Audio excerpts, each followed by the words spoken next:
yenane wayali wo nyanchole yenane wayali wo nyanchole yenane wayali wo mane yenane wayali wo mane yenane atingali wayali wo mane yenane wayali wo sajole yenane wayali wo nyanchole yenane wayali wo nyanchole yenane wayali wo sajole wayali wo nyanchole yenane wayali wo sajole yenane wayali wo nyanchole yenane wayali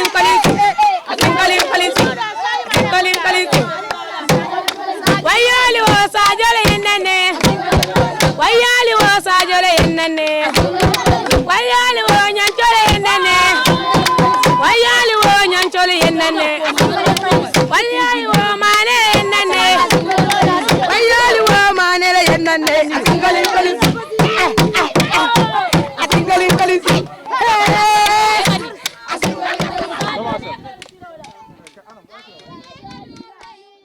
أعوذ بالله من الشيطان الرجيم بسم الله الرحمن الرحيم ثم الصلاة والسلام على رسول الله صلى الله عليه وسلم الحمد لله رب العالمين الحمد لله رب العالمين الحمد لله رب العالمين بمو بي كنتنا بي جايلا ساجو لا كوتو بدوالا بي ساجو لا كوتو الحمد لله رب العالمين على تنتبا على ساجو دينا برايا دينا inshallahu wasata ala kulula ay mulkenyi bambal jang duniya kono sajo ya kata aya kata ay badul makoy ay badul bulo muta ay sewul muta ko na koliyata sajo lota bela sa tewto janim bankoka inshallahu be duwala da fele sansa anata nanani kupu ba munta monketa balandoro nyenti sate be kontanta duniya be kontanta bari telle kontanta wallahi sajo la ko nyaato doron ni adiyata la bitala nyaato doron abitala nyaato doron adu nyi nyon jamaabi nyina ke da fulan jawnde na adiyata ala inshallah jara be kala folotile na adiyata la be kala folotile mon kamala ake kuwolom hana madi ke kuwo doro yolo ndura banda ala fawni sajo dada ala fawni ya wilinda kama lahi be sewota dum ba jayila ake ko molto banna fonola mulbe keno ton kole fo bara mulke kullo ko ku kendo to wallahi to be fonola saje wode foke duaye doron foke duaye don tamum be diamola ete afa mala munti afa koto le munyinti wala mun fa ke bala munyinti tel muyla dindi mati bebe dualaye wala kuma ka on kole sindi nyen kamala sajo la kuto ay mun kata banko kan duniya kono be ya jele de bar hani bi fo ngafo aya kata bak adun sate be fanam be lora wala la fana bar ndel wato wadi sajo la duwa bembulu be jamonto be misiro to alquran karandula wato wati ala duwa bembulu madama be kere madama wol be kere duwate boyla mu meke inshallah on sewota bak nadiyata allah taala nyimbe kala nyaato ta ku doronete nyimbe kala nyaato ta doronete o ko la tanota nante pour ka ko indal mawnya inshallah assalamu alaykum wa rahmatullahi taala wa barakatuh. Pour le ballon d'or, si ça plaît au bon Dieu, tout le village prie pour qu'il y ait encore un troisième ballon d'or. Parce que ça, c'est le deuxième. Donc, on prie encore pour qu'il soit un autre ballon d'or. Et le village, tout le village est en train de prier que ça ne soit pas le dernier ballon d'or et que ça, le ballon d'or là se répète encore. Pour le Sénégal et pour Bambali et pour l'Afrique tout entière. Et pour le ballon, comment dire encore, le ballon d'or mondial, et le lundi, la fois passée, on nous a programmé à la télévision celui qui a mérité le ballon d'or mondial. Et tout le monde sait que le ballon d'or mondial, on l'a attribué à Benjamin. Mais on sait que vraiment, Sadio, il a mérité. Il a mérité.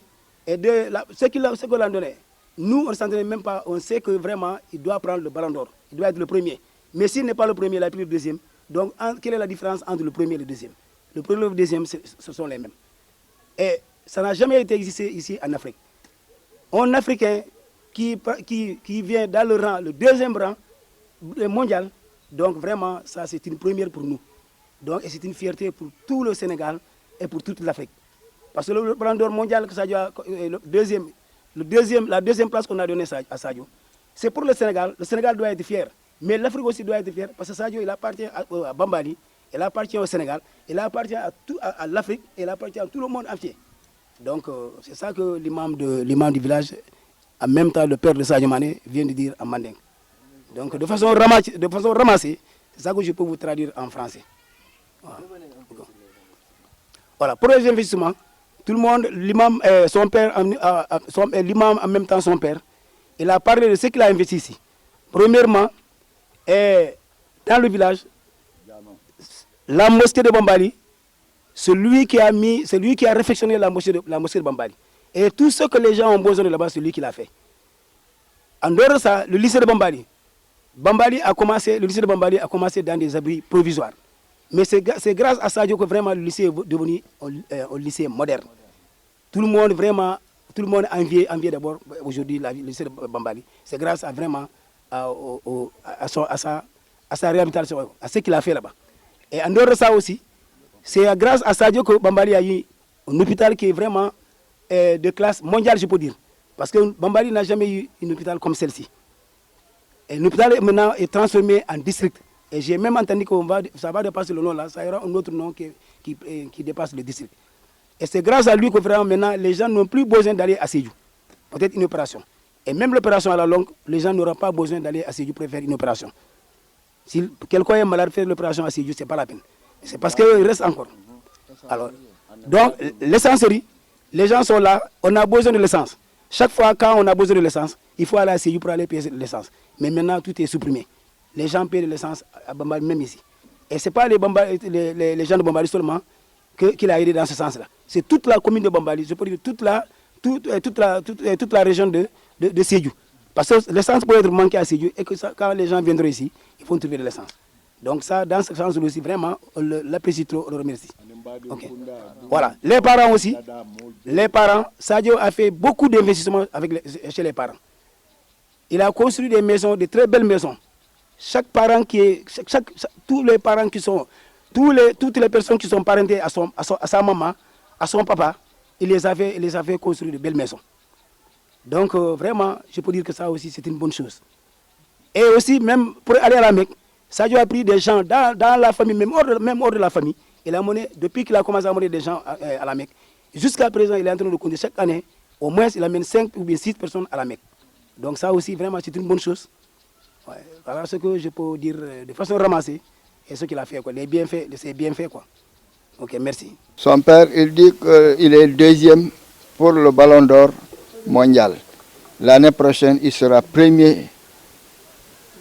Il sera premier. Il sera premier pour le ballon d'or mondial. C'est ce que son papa vient de dire. C'est ce que je veux augmenter sur ce qu'il a dit. Ah, ils ont souhaité ça et s'il plaît à bon Dieu, il l'aura. Il sera le premier pour le ballon d'or mondial. maa ngi lay nuyu. maa lay fay. yow xanaa rak Sadio Mané nga. man waaw rak Sadio la. lu ngeen bokk. man yaayam mooy sama kii bi dégg nga olof noonu nag. ba tey mais looy wax ci Sadio ci ballon d'or bi mu jël deuxième. ana sant yàlla bu baax ñun fierté la pour nous quoi waaw parce que moom ñun amuñu woon moom dina nekk deuxième ballon d'or européen quoi léegi tey nekk na ko deuxième ballon d'or européen quoi ñuy sant yàlla bu baax si loolu quoi waaw. mais nu ngeen gisee Sadio Mané ni mu téye Bambali quoi ni muy jàppalee Bambali. xanaa di ko sant di ko gërëm lu mu def fii war na ko def fii parce que fii mooy dëkkoom fii la juddoo quoi fii la magee dem feneen donc fàttewul fii quoi lu mu def fii war na ko def te ñu ko sant bu baax si loolu quoi.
L'enfant de Bambali dem si kanama jaajëf waay nañ koy bàyyi si loxo yàlla rek yàlla baax na jërëjëf Sadio Mané Niancho l'enfant de Bambali.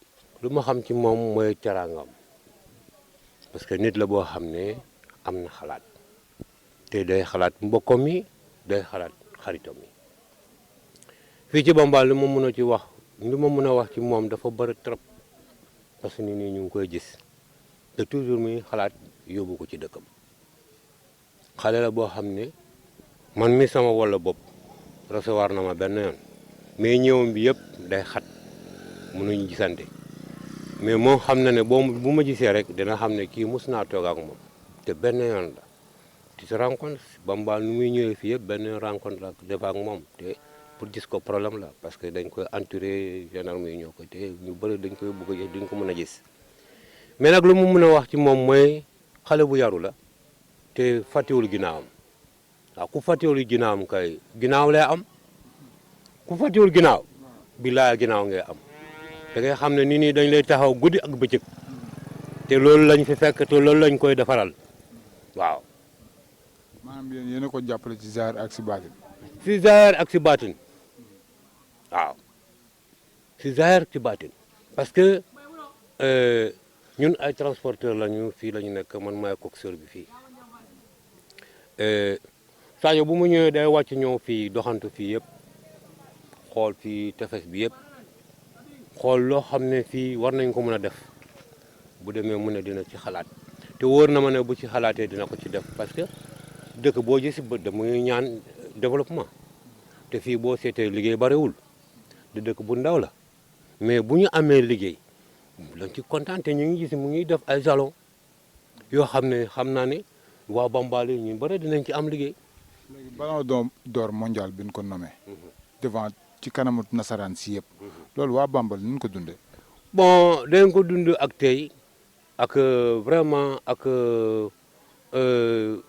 mbirum yàlla rek ñu boole ci ñaan parce que loo xam ne ci Afrique. George Weah rek moo ko am léegi moom Sadio bu demee ba am ko ñun kontante bu mag lañ ci am te fii kenn féetewu ko fii gisuma ku ko féete. ndax lan la dafa rëy luñ ko nommé noonu dañ ko jox loo xam ne nit ñi xamuñu ko xam nga ñun dañuy wax ni ballon d'or affaire yooyu mais lii ballon d'or européen la yaa gis ñun gulet africain bu ko gagné fii africain bu ko gagné fële la nekk muy dëkk Libéria George Weah moo ko am mais moom deuxième la mais ñu ngi si sant yàlla mu am prochainement mu nekk premier ci tête bi te dina ko def dina ko nekk xaaral ñu jógee ci coupe du monde bi Sadio Mané mii xaaral ñu dem ci coupe du monde Sénégal am na équipe de Sénégal am nañu équipe bu rëy nañu dolli ñaan ñu tëtti xale yi ñu gunge leen dañuy def lu rëy président moom dafa ne quart de finale équipe bii équipe di dem bu ñu yeggee quart de finale lañu dem waaw loolu moom naa ko yëgal président quart de finale du quart de finale bu ñu yeggee quart de finale moom finale lañu dem waaw moo yem foofu. fay naa la. malade nga. waaw malade nga. ah na nga ñëwoon ci hôpital pour faju. waaw depuis démb maa ngi fi waaw mais alhamdulilah macha allah waaw moo nekk nii. hôpital bi nga xam ne seen doom Sadio Mané moo ko def si dëkk bi nan ngeen koy jàngate. tey li ñu bon je peux dire ça en français Sadio là où la population on est fier de lui à tout moment après chaque prière même on le souhaite et qu'il continue à réussir dans sa vie et qu'il avance de tout le temps dans quelques équipes qu'il va pour qu'il réussisse là-bas. De deux encore, vraiment, il a sauvé la population de Bambal, surtout la commune de Bambal et même la région, surtout la région de Sédhiou. Tout ce qu'il a fait ici, tout le monde le salue. À bras ouverts, à tout moment. On ne peut pas le payer, Sadio, on ne peut pas le payer. Il a construit l'hôpital, le lycée de Bambali aussi. Et puis, il est dans d'autres cours encore qu'il doit faire. Beaucoup d'aménagements qu'il doit faire ici, dans ce village. Si ça plaît au bon Dieu, il le fera. Wow. Comment vous voyez le trophée qu'il a emporté? Les gens étaient tellement contents. Le village était rempli de...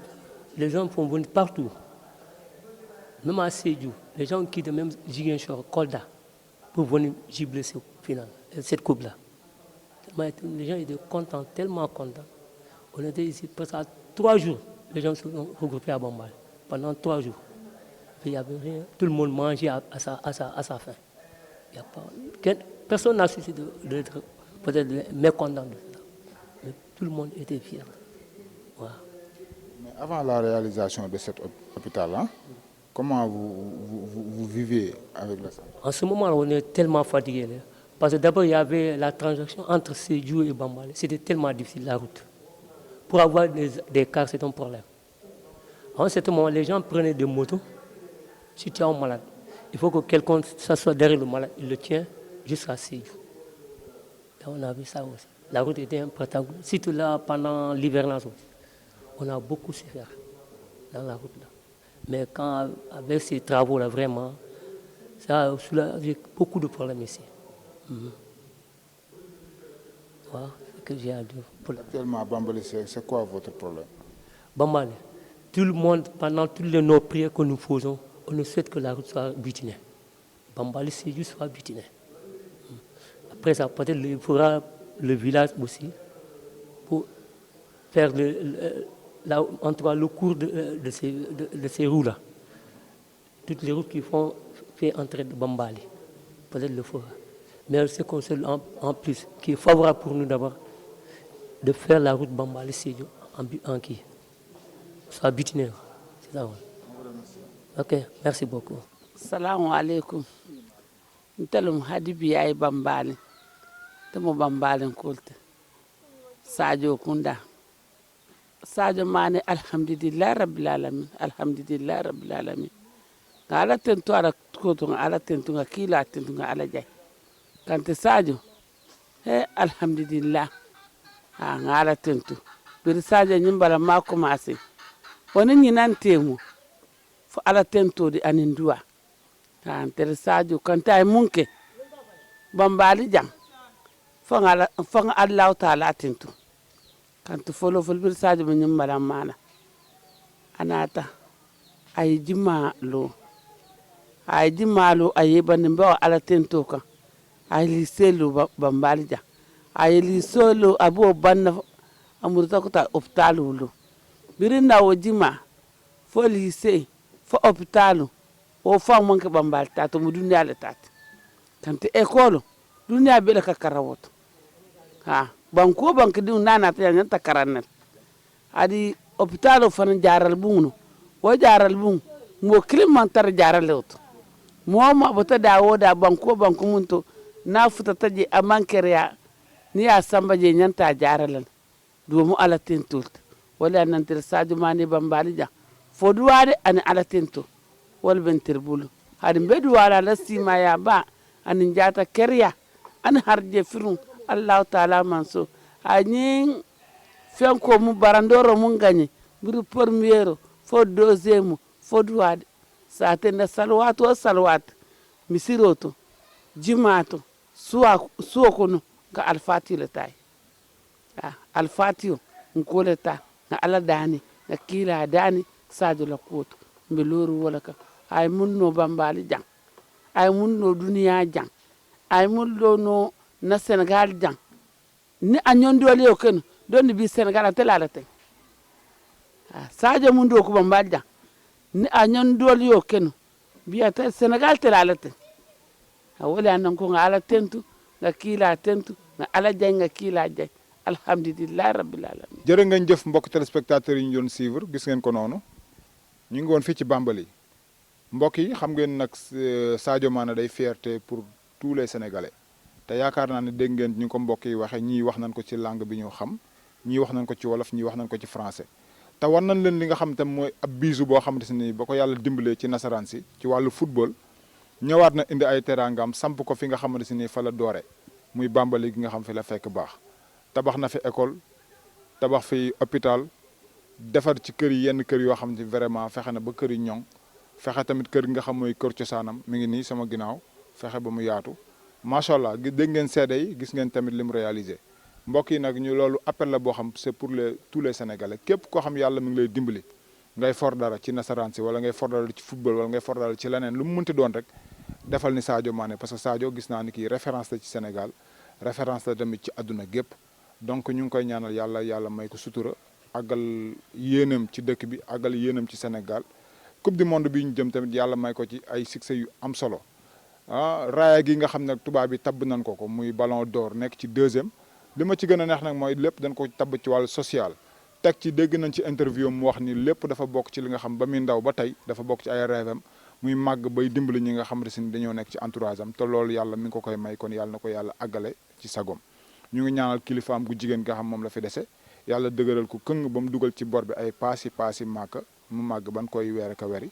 Sadio daal yàlla na ko yàlla dimbali ci jàppale ko mbokk yi loolu leen seen télévision régionale indi loon fii ci Bambali wan leen dëkk bi ni mu mel ci naataange wan leen dëkk bi tamit ci wàllu environnement wan leen seen star Sadio Mané ni mu dundee ki njabootam waaye tamit ni mu nekk ki dëkkandoom loolu lañ ci jotaam metti woon na tamit yombul ndax vraiment fekk nañ yenn ci ay mbokkam dem Dakar yaayam tamit ñu fekk ko mu génn waaye bëggoon nañoo leen a jox lu ëpp lii waaye nii la ko yàlla dogale donc ñu ngi leen di jox dig daje nag ci yeneen découverte seen télévision régionale fépp foo xam ne seen yéene mi ngi fa wala seen xalaat mi ngi fa fas yéene nañu sol suñu daal dem fa ca barab boobu ngir ngeen teg seen i gët la fa xew ak na ñuy dundee Moussa Mbaye laa amandaloon ci caméra bi Cheikh moo yoroon suñu oto di ko dawal kon ñu ngi ñaan ci réew mi jàmm jërëjëf Pape Doumbia yàlla na yàlla guddal sa fan lii lépp sa xalaat la ak Moussa Mbeng et tant d'autres donc à ne pas rater rek bu leen zappé seen télévision régionale mi ngi noonu ci information ci fait divers ci culture ci lépp dinañ ci ànd ak yéen ndax seen naqar la ñuy xeex ndax seen mbégte mooy suñu bànneex di leen jox dig daje fii ak ay bés ci yeneen reportage jërë ngeen jëf.